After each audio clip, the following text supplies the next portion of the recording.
Hello friends, welcome to my channel sign UPPSC. Friends, इस video में हम discuss करने जा रहे हैं पेपर 2023 के लिए प्रैक्टिस सेट जो कि घटना चक्र पब्लिकेशन की है। और लास्ट वीडियो में हमने पहला प्रैक्टिस सेट सॉल्व किया था, जिसमें से क्वेश्चन नंबर 1 to 40 सॉल्व किया है। और आज ये सेकंड वीडियो है, यहाँ पे हम क्वेश्चन नंबर 41 to 80 क्वेश्चन तक सॉल्व करेंगे। तो आइए स्टार्ट कर लेते हैं।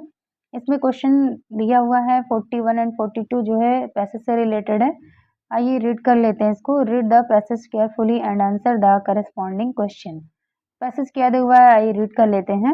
Namita is from the state of Kerala. She has come to Dubai to serve as a governance for the only child of Nairs. The Nairs are nice and gentle, and Namita has no cause to complain. One day she overhears something that makes her jittery. Mr. Nair is not employed in an American company as she has been told. The nature of his business is illegal. She is shocked and wants to go back to her hometown to her own people. Gopal is from a very poor family. His family owns a very small piece of land that can hardly meet their food requirement.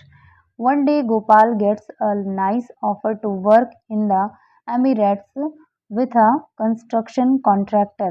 In order to meet the expenses on traveling, the family decides to sell their own land and send Gopal to the foreign country to make money. On arrival, the contractor confiscates Gopal's passport and gives him a small place to live in with 10 others like him. Gopal has little idea what he must do. तो आइए इससे related question solve कर लेते हैं। तो question इसमें दिया 41 का, which word from the ones given below best describes Namita's relationship with her employers in the beginning. ठीक है, तो इसका आंसर क्या हो जाएगा, कॉर्डियल, यानी स्नेहपूर्ण था इनका बिहेवियर। ओके, यानी रिलेशनशिप जो है कॉर्डियल था, स्नेहपूर्ण था। ठीक है, और चलिए क्वेश्चन नंबर 42 डिस्कस कर लेते हैं। What does the phrase makes her jittery imply. तो इसका हो जाएगा आपका जिटरी मीन्स क्या हो जाएगा, एंग्जाइटी। ठीक है, एंग्जाइटी होता है जिटरी का मतलब, यानी चिंता या घबराहट। तो वही कह रहा है, what does the phrase makes her jittery imply. तो जिटरी का यानी कि पर्यायवाची पूछ रहा है आपसे इसमें। ओके, तो क्या हो जाएगा, जिटरी का एंग्जाइटी। ओके, चलिए अगला है, give the synonyms for the word adjustment. Synonyms पूछ रहा है इसमें एडजस्टमेंट का। तो एडजस्टमेंट का जो है सिनोनिम्स क्या हो जाएगा, बैलेंसिंग। ओके, ऑप्शन डी सही हो जाएगा। ठीक है, चलिए अगला है, choose the correct antonyms. Antonyms पूछ रहे हैं विलोम। अलाइव का पूछ रहा है, अलाइव का क्या हो जाएगा, विलोम डेड हो जाएगा। ओके, नेक्स्ट है 45 क्वेश्चन है, give one word substitute for, क्या है, a large group of people specially the nomadic. ठीक है, तो इसका मतलब क्या हो जाएगा, विशाल जन समुदाय। तो विशाल जन समुदाय का एक समूह यानी क्या कहलाता है आपका इसमें, होड़ कहलाता है, यानी कि गिरोह या झुंड या दल। ठीक है, चलिए होड़ हो जाएगा इसका आंसर, ऑप्शन ए। आइए हिंदी के क्वेश्चन हैं जो कि सॉल्व कर लेते हैं। 46 है, रत्नाकर का सही संधि विच्छेद क्या होगा। तो रत्नाकर का सही संधि विच्छेद क्या हो जाएगा, ऑप्शन ए रत्न धन आकर। ठीक है, इसमें दीर्घ स्वर संधि है, रत्नाकर में रत्न धन आकर हो जाएगा आंसर इसका। नेक्स्ट है, अनिवार्य का विलोम शब्द क्या होगा।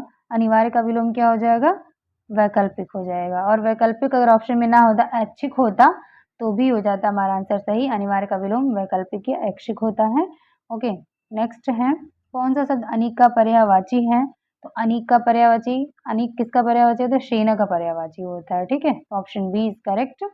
ठीक है, और भी अगर इसकी बात करें सेना की पर्यायवाची की, तो अनीक हो जाता है, कटक हो जाता है, अरनी हो जाता है, अनीकनी हो जाता है, चमू हो जाता है, दल होता है, सैन्य वाहिनी।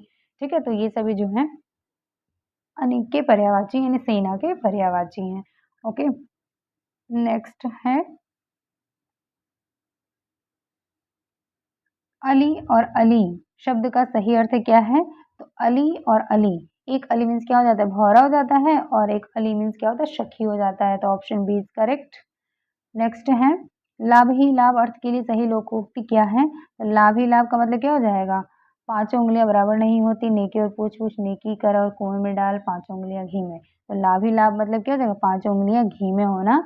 Option A is correct. Okay, next question है 51 मैथ का है। निम्नलिखित व्यंजक का मान ज्ञात कीजिए। तो इसको सॉल्व करेंगे जब, देखिए ये हो जाएगा -5 और +5, ये कैंसिल हो जाएगा, ठीक है। तो बचेगा इतना 625 डिवाइडेड बाई 5 इंटू 5। तो इसको ऐसे भी लिख सकते हैं 625 डिवाइडेड बाई 5, और ये इंटू 5 हो जाएगा। तो ये 5 भी कैंसिल हो जाएगा। तो आंसर कितना हो जाएगा हमारा 625, यही शेष बचेगा, ठीक है। तो option b is correct, 625 answer हो जाएगा। ओके, चलिए नेक्स्ट क्वेश्चन है, पूछ रहा है, ये दिया हुआ आपका 6.35 into 6.35 into 6.35 plus 3.65 into 3.65 into 3.65 upon 63.5 into 63.5 plus 36.5 36.5 minus 63.5 into 36.5 ये दिया है। इसका कह रहा है मान ज्ञात कीजिए, ठीक है। तो इसको सॉल्व करेंगे, इसका आंसर कितना आ जाएगा, 0.1 इसका आंसर होगा, ठीक है। ये क्वेश्चन ऐसे पूछ रहा है कि कितने 1/6, तो कितने 1/6 मान लेते हैं कि यक्स 1/6, ठीक है। तो कितने जगह पे x लगा के सॉल्व कर सकते हैं इसको, यानी कि कितने, यानी x 1/6 मिलाकर क्या बनता है 41 से ही 2/3 बन रहा है, ठीक है। तो इसको सॉल्व कर लेंगे, आंसर आ जाएगा। तो इसको सॉल्व करने के बाद आंसर क्या आ जाएगा, आंसर आ जाएगा। नेक्स्ट क्वेश्चन है 54 x और y का औसत 10x है, तो y का मान ज्ञात कीजिए। देखिए औसत का फॉर्मूला क्या होता है, एवरेज, यानी औसत बराबर क्या होता है, योग बटे संख्या, यानी टोटल का योग निकाल के और जितनी संख्या है उससे हम डिवाइड कर देते हैं तो हमें औसत मिल जाता है। तो यहाँ पे कह रहा है x और y का औसत 10x है, ठीक, यानी कि x, यहाँ पे कह रहा है x और y का औसत 10x है, यानी कि x प्लस वाई बटे 2 बराबर कितना दिया है 10x, ठीक है। यहाँ मल्टीप्लाई करेंगे तो कितना यहाँ पे आ जाएगा, x प्लस वाई बराबर ये हो जाएगा 20x, यहाँ से y बराबर क्या हो जाएगा 20x, और ये आ जाएगा माइनस यहाँ पे x बराबर y बराबर क्या हो जाएगा 19x। तो इसका आंसर हो जाएगा 19x इज राइट आंसर, ठीक, ऑप्शन सी। ओके, चलिए नेक्स्ट है, अगला क्वेश्चन है 55 का, एक भर्ती परीक्षा में अभ्यर्थियों की सामान्य जागरूकता जीए और गणितीय अभिक्षमता क्यूटी की परीक्षा हुई। जीए और क्यूटी में क्रमशः 54% और 45% अभ्यर्थी सफल असफल रहे, जबकि 16% दोनों में अनुत्तीर्ण हुए। यदि दोनों में सफल होने वाले अभ्यर्थियों की संख्या 136 है तो अभ्यर्थियों की कुल संख्या कितनी होगी? तो इसको सॉल्व करना है, ऑप्शन डी दिया हुआ है इज राइट आंसर। ओके, चलिए नेक्स्ट है, अगला क्वेश्चन नंबर है 56 रीजनिंग का है। एक तस्वीर में एक महिला की ओर इशारा करते हुए विजय ने कहा, उसकी बहन की माता मेरे पिता की पुत्री की बहन है, वह महिला विजय से किस प्रकार संबंधित है? तो देखिए ये क्या कह रहा है कि ये विजय हैं, ठीक, विजय क्या कह रहे हैं, विजय के पिता हैं, तो ये विजय के पिता हो गए। फिर कह रहे हैं, विजय कह रहे हैं कि विजय के पिता, यानी विजय कह रहा है कि मेरे पिता की पुत्री, ठीक है। तो मेरे पिता की पुत्री ये हो गई, ठीक है, पी से डिनोट कर देते हैं इसको। फिर कह रहा है कि एक तस्वीर में एक महिला की ओर इशारा करते हुए विजय ने कहा, उसकी बहन की माता, ठीक, उसकी बहन की माता मेरे पिता की पुत्री की बहन, यानी मेरे पिता की पुत्री अब इनकी भी बहन हो गई, ठीक है। अब यहाँ से पढ़ लेते हैं कि उसकी बहन, यानी तस्वीर वाली महिला, तस्वीर वाली जो महिला है उसकी बहन की माता, ठीक, तस्वीर वाली बहन, तस्वीर वाली जो महिला है इसकी हो गई बहन की माता मेरे पिता की पुत्री की बहन है, ठीक है। तो ये हो जाएगा, तो ये तस्वीर वाली महिला ये हो गई। तो वही कह रहा है कि विजय से ये किस प्रकार से संबंधित है, तो ये देखिए विजय की ये भी होगी बहन, ये भी बहन हो गई, ठीक है। तो बहन की ये लड़की हो गई, ये भी लड़की ही हो गई, ठीक है। तो बहन की लड़की ये क्या हो गई, यानी कि महिला विजय से किस प्रकार से संबंधित है, क्या हो जाएगी, ये भांजी हो जाएगी, ठीक है। ये हो जाएगा आंसर। तो हमारा आंसर क्या आ जाएगा इसके according, option b is correct, option b is correct. Okay,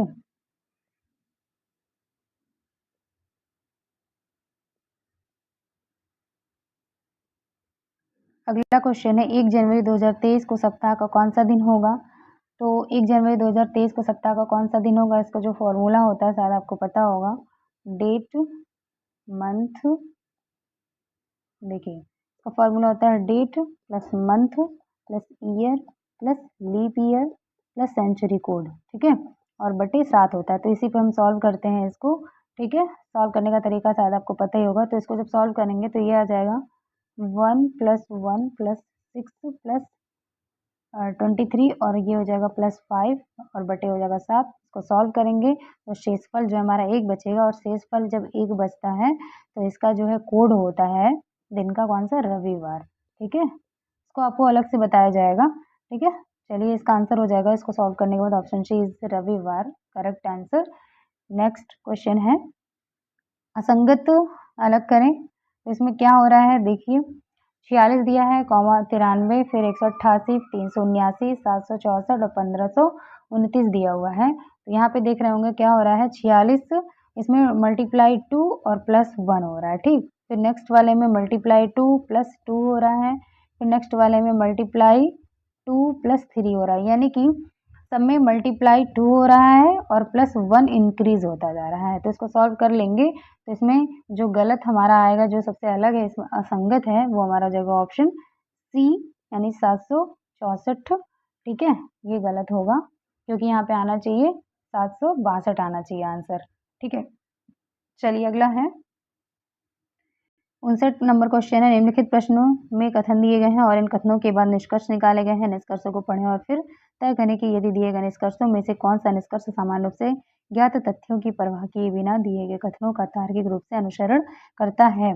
कथन दिया है क्या, सभी कार ट्रक हैं और कुछ बाइक कार हैं। निष्कर्ष दिया है सभी बाइक ट्रक हैं और कुछ ट्रक बाइक हैं।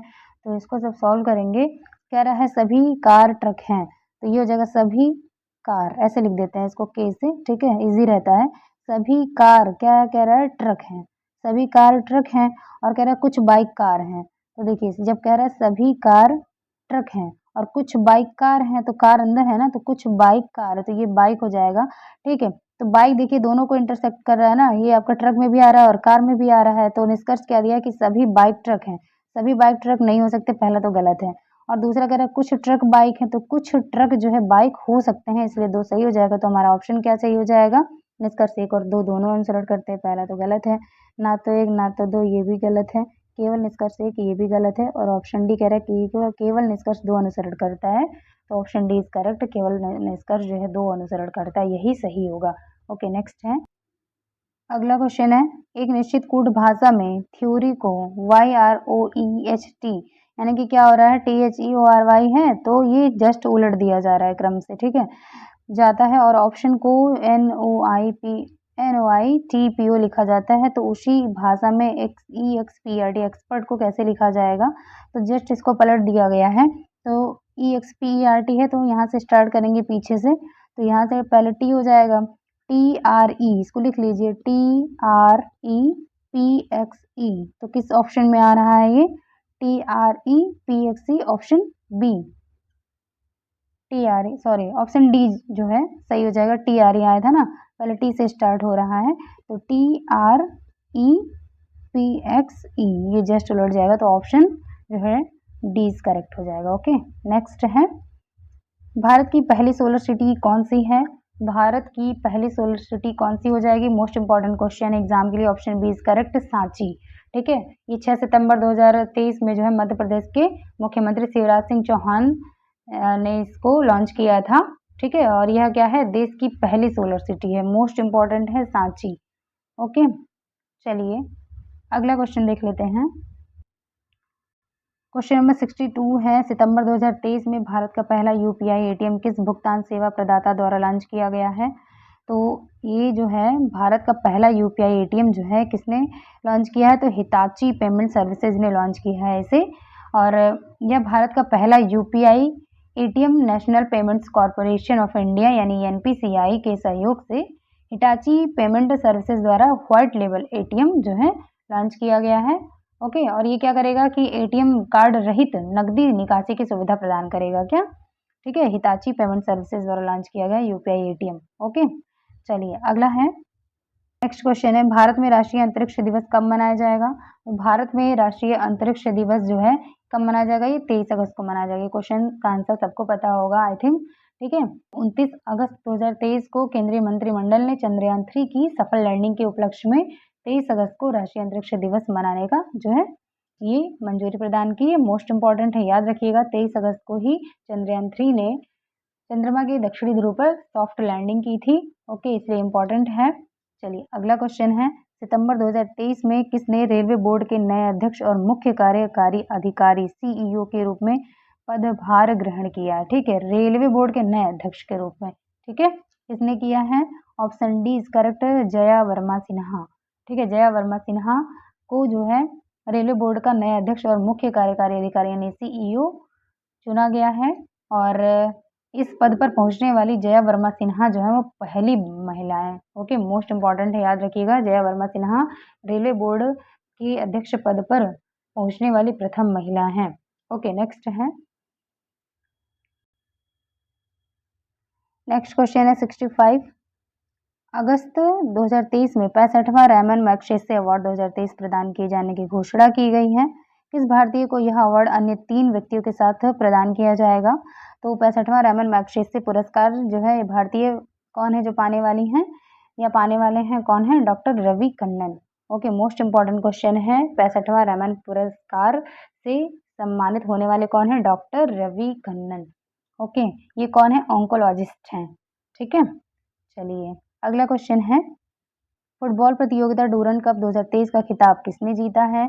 तो जो आपकी डूरंड, सबसे पहले आपको यहाँ पर क्वेश्चन याद रखना, डूरंड कप जो है ये फुटबॉल से रिलेटेड है। तो फुटबॉल प्रतियोगिता डूरंड कप 2023 का खिताब किसने जीता है? मोहन बागान ने। ठीक है, मोहन बागान एसजी। ठीक है, इसने ईस्ट बंगाल को हराकर ये खिताब जीता है। ओके, नेक्स्ट है, अगला क्वेश्चन है, भारत में पहला 3D प्रिंटेड पोस्ट ऑफिस कहाँ स्थापित किया गया है? तो भारत का पहला 3D printed post office, most important है। तो पोस्ट ऑफिस की बात करें, 3D प्रिंटेड पोस्ट ऑफिस ये कहाँ पे स्थापित किया गया? बेंगलुरु, कर्नाटक में। मोस्ट इंपॉर्टेंट क्वेश्चन है। अगला है, किस राज्य में विश्व का पहला 3D प्रिंटेड हिंदू मंदिर बनाया गया है या बनाया जा रहा है? ठीक है, तो विश्व का पहला 3D प्रिंटेड हिंदू मंदिर जो है ये कहाँ बनाया जा रहा है? तेलंगाना में। ओके, मोस्ट इंपॉर्टेंट क्वेश्चन है दोनों ही। तो अगर बात करें 3D प्रिंटेड पोस्ट ऑफिस की, तो 3D प्रिंटेड जो है पोस्ट ऑफिस कहाँ पे स्थापित किया गया? बेंगलुरु में। और विश्व का पहला 3D प्रिंटेड हिंदू मंदिर कहाँ बनाया जा रहा है? तो ये तेलंगाना में। मोस्ट इंपॉर्टेंट क्वेश्चन है। ठीक है, चलिए अगला है,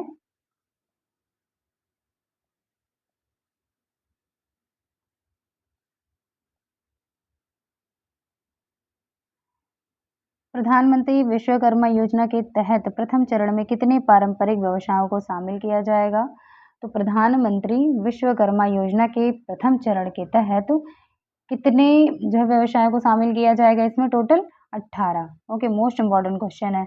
18 व्यवसायों को जो है प्रथम चरण में शामिल किया जा रहा है प्रधानमंत्री विश्वकर्मा योजना के तहत। ठीक है, बात करें अगर विश्वकर्मा योजना की, तो ये 16 अगस्त 2023 को आर्थिक मामलों की मंत्रिमंडलीय समिति ने प्रधानमंत्री विश्वकर्मा योजना की मंजूरी प्रदान की थी। ओके, और ये जो योजना है ये 5 वर्षीय है और ये 2023-24 से 2027-28 तक लागू की जाएगी। ठीक है, और इस पर जो कुल टोटल व्यय आएगा वो 13,000 करोड़ रुपए का आएगा। ठीक है, तो याद रखना है, मोस्ट इंपॉर्टेंट आपके लिए सिर्फ इतना ही कि 18 व्यवसायों को चुना गया है प्रथम चरण के लिए प्रधानमंत्री विश्वकर्मा योजना के तहत। ओके, नेक्स्ट है, हरिहरपुर संगीत विश्वविद्यालय उत्तर प्रदेश के किस जिले में बनाया जा रहा है? मोस्ट इंपॉर्टेंट है यूपी स्पेशल की दृष्टि से भी। ओके, तो हरिहरपुर संगीत विश्वविद्यालय उत्तर प्रदेश के किस जिले में बनाया जा रहा है? ये आजमगढ़ में बनाया जा रहा है।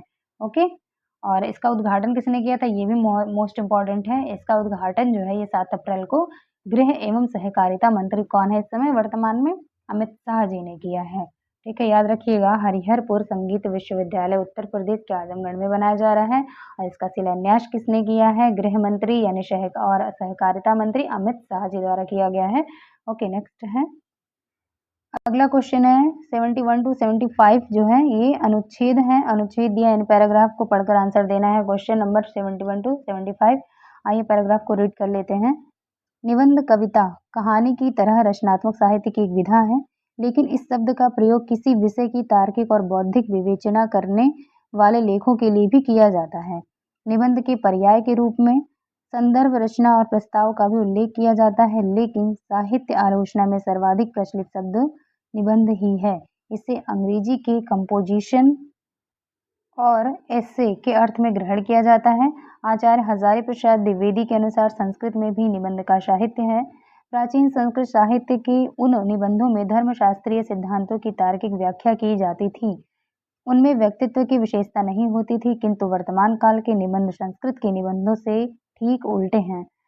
उनमें व्यक्तित्व या वैयक्तिकता का गुण सर्वप्रधान है। हिंदी साहित्य के आधुनिक युग में भारतेंदु और उनके सहयोगियों से निबंध लिखने की परंपरा का आरंभ होता है।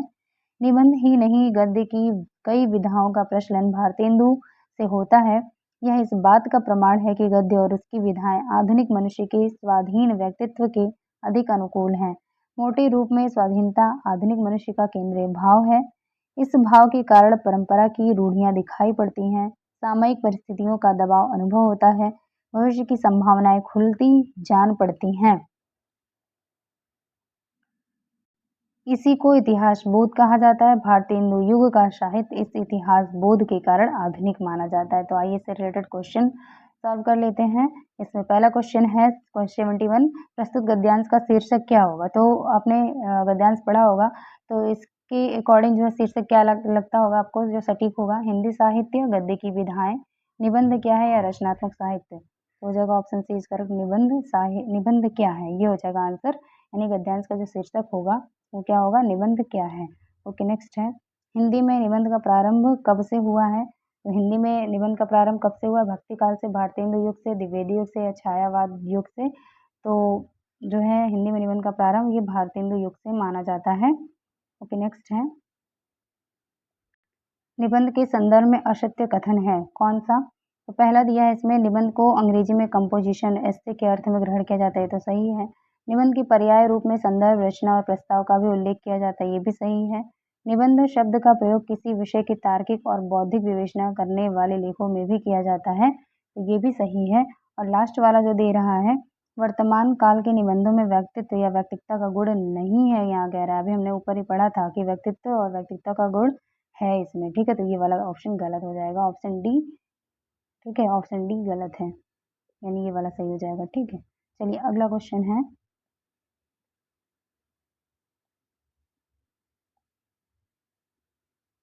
आधुनिक मनुष्य का केंद्रीय भाव क्या है। आधुनिक मनुष्य का केंद्रीय भाव क्या है, स्वाधीनता, ऑप्शन सी इज करेक्ट। अगला है, भारतेंदु और उनके युग के संदर्भ में सत्य कथन है, कौन सा कथन सत्य होगा। पहला दिया है, गद्य काव्य विधा का प्रचलन भारतेंदु से होता है। बी दिया है, हिंदी साहित्य में भारतेंदु और उनके सहयोगी से निबंध लिखने की परंपरा का आरंभ होता है। सी दिया है, भारतेंदु युग का निबंध प्राचीन संस्कृत साहित्य के निबंधों का विकास है।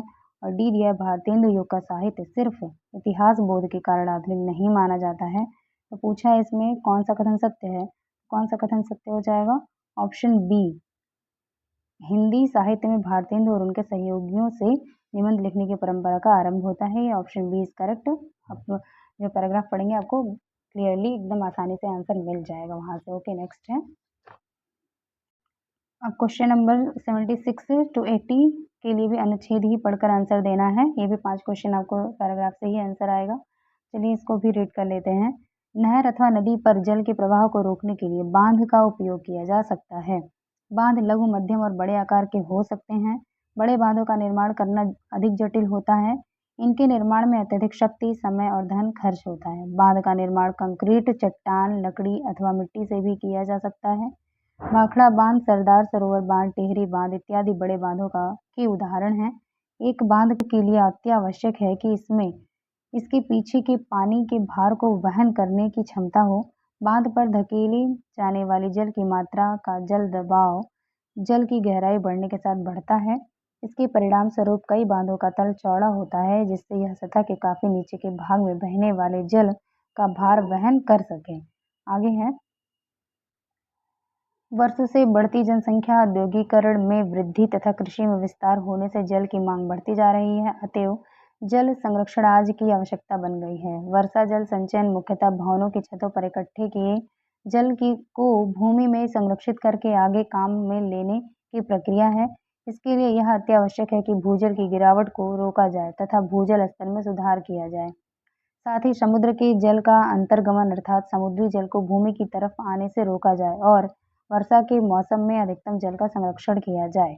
ओके, ये था पैराग्राफ जो कि आपका ज्योग्राफी से रिलेटेड है पूरी तरह से। ठीक है, चलिए अब डिस्कस कर लेते हैं इससे रिलेटेड क्वेश्चन दिया है इसमें, बड़े बांधों का निर्माण करना अधिक जटिल क्यों होता है? तो बड़े बांधों का निर्माण करना अधिक जटिल क्यों होता है? तो पहला ऑप्शन है कम जरूरत होने के कारण। ऑप्शन बी है जनता के लिए हानिकारक होने के कारण, व्यर्थ के खर्चों और शक्तियों के दुरुपयोग के कारण, या ऑप्शन डी है अत्यधिक शक्ति, समय और धन खर्च होने के कारण। तो क्वेश्चन है कि बड़े बांधों का निर्माण करना अधिक जटिल क्यों होता है? Option D is correct. अत्यधिक शक्ति, समय और धन खर्च होने के कारण बड़े बांधों का निर्माण करना अत्यधिक जटिल हो जाता है। ओके, नेक्स्ट है, जल की मांग क्यों बढ़ती जा रही है? ऑप्शन दिया है औद्योगिकरण में वृद्धि, वर्षों से बढ़ती जनसंख्या तथा कृषि में विस्तार होने से। ऑप्शन बी है वर्षों से बढ़ती जनसंख्या, तापमान में वृद्धि तथा वनों में वृद्धि के कारण। और सी है कृषि में ह्रास, औद्योगिकरण में वृद्धि तथा पर्यावरण में बदलाव के कारण। और ऑप्शन डी है वर्षों से बढ़ती जनसंख्या, प्रदूषण में वृद्धि और कृषि में विस्तार होने के कारण। तो क्वेश्चन है कि जल की मांग क्यों बढ़ती जा रही है? तो हम पैराग्राफ पढ़े होंगे, वहां से हमें आंसर आसानी से मिल जाएगा। ऑप्शन ए इज करेक्ट हो जाएगा जो है पैराग्राफ के अकॉर्डिंग।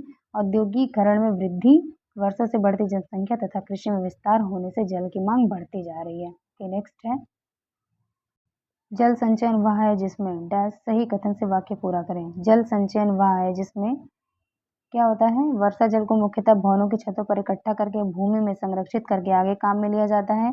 यह जल को पानी की टंकियों में बड़े बर्तनों में भरकर भविष्य के लिए रखा जाता है। या वर्षा जल को आगे काम में ना लेने की प्रक्रिया होती है। या वर्षा जल भवनों की छतों पर इकट्ठा किया जाता है। तो बहुत ईजी है। जल संचयन क्या कहलाता है? वर्षा जल को मुख्यतः भवनों की छतों पर इकट्ठा करके भूमि में संरक्षित करके आगे काम में लिया जाता है।